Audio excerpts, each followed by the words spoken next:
അരാഷ്ട്രീയ കോട്ടകൾ തകർത്ത Thrissur government medical college വിദ്യാർത്ഥി യൂണിയൻ തെരഞ്ഞെടുപ്പിൽ എസ്എഫ്ഐക്ക് ചരിത്ര വിജയം. മുഴുവൻ സീറ്റുകളിലേക്കും എസ്എഫ്ഐ പ്രതിനിധികൾ വിജയിച്ചു. 45 വർഷങ്ങൾക്ക് ശേഷമാണ് എസ്എഫ്ഐ മെഡിക്കൽ കോളേജ് യൂണിയൻ തെരഞ്ഞെടുപ്പിൽ ചരിത്ര വിജയം നേടുന്നത്. 15 സീറ്റിലും എസ്എഫ്ഐ വിജയിച്ചു. 14 സീറ്റിലും എതിരില്ലാതെയാണ് വിജയം. ഷഹബാസ് ചെയർപേഴ്സണായും ഷിഗ ലേഡി വൈസ് ചെയർപേഴ്സണായും ദേവിക ഉള്ളാട്ടലിനെ വൈസ് ചെയർപേഴ്സണായും തിരഞ്ഞെടുത്തു. വളരെ സന്തോഷമുണ്ട്. വർഷങ്ങൾക്ക് ശേഷമാണ് ചരിത്രത്തിൽ ആദ്യമായി ചെയർപേഴ്സൺ അടക്കമുള്ള എല്ലാ എക്സിക്യൂട്ടീവ് സീറ്റുകളും എസ്എഫ്ഐ എതിരില്ലാതെ ജയിച്ചിരിക്കുകയാണ്. ഞങ്ങൾക്ക് മുമ്പുള്ള പലരും ഇതിനുവേണ്ടി കഷ്ടപ്പെട്ടിട്ടുണ്ട്. അതിൻ്റെ ഒരു ഫലമാണ് ഇത്തവണ നമുക്ക് ലഭിച്ചിട്ടുള്ളത്. കാലങ്ങളായി സ്വതന്ത്ര സംഘടനകളാണ് തെരഞ്ഞെടുപ്പിൽ വിജയിച്ചിരുന്നത്.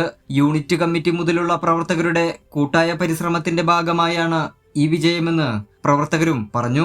പുതിയ യൂണിയൻ പ്രതിനിധികളും എസ്എഫ്ഐ പ്രവർത്തകരും ചേർന്ന് വിജയം ആഘോഷിച്ചു.